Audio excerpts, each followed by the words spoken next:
আসসালামু আলাইকুম। এটা হচ্ছে হজরত আবু বকর সিদ্দিক রাদিয়াল্লাহু তাআলা আনহুর বাসা এবং মসজিদ। এটা কিন্তু বাইতুল্লাহর অনেক কাছে। আমি একটু সামনে থেকে আপনাদেরকে দেখাই উইন্ডোর পাশ দিয়ে। ঠিক এই পাশটায় হচ্ছে আপনাদেরকে যদি দেখাই হজরত ওমর রাদিয়াল্লাহু তাআলা আনহুর বাসা।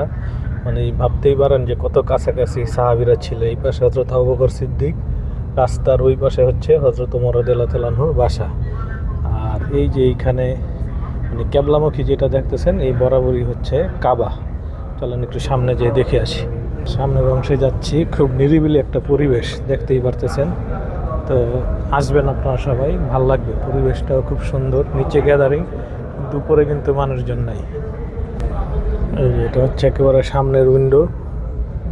এখান দিয়ে কিন্তু এই যে পুরো কাবাটা দেখা যায়, নতুন বিল্ডিংটা। মানে কাবার দেখা যায় না, কিন্তু কাবার যে বিল্ডিংগুলো আছে এগুলো দেখা যাচ্ছে। অনেক সুন্দর একটা পরিবেশ। যারা হজ উমরা করতে আসেন হজরত আবু বকর সিদ্দিক রাদিয়াল্লাহু তাআলা আনহুর মসজিদ ভিজিট করে যাবেন। সবাই ভালো থাকেন। আল্লাহ হাফেজ। আসসালামু আলাইকুম।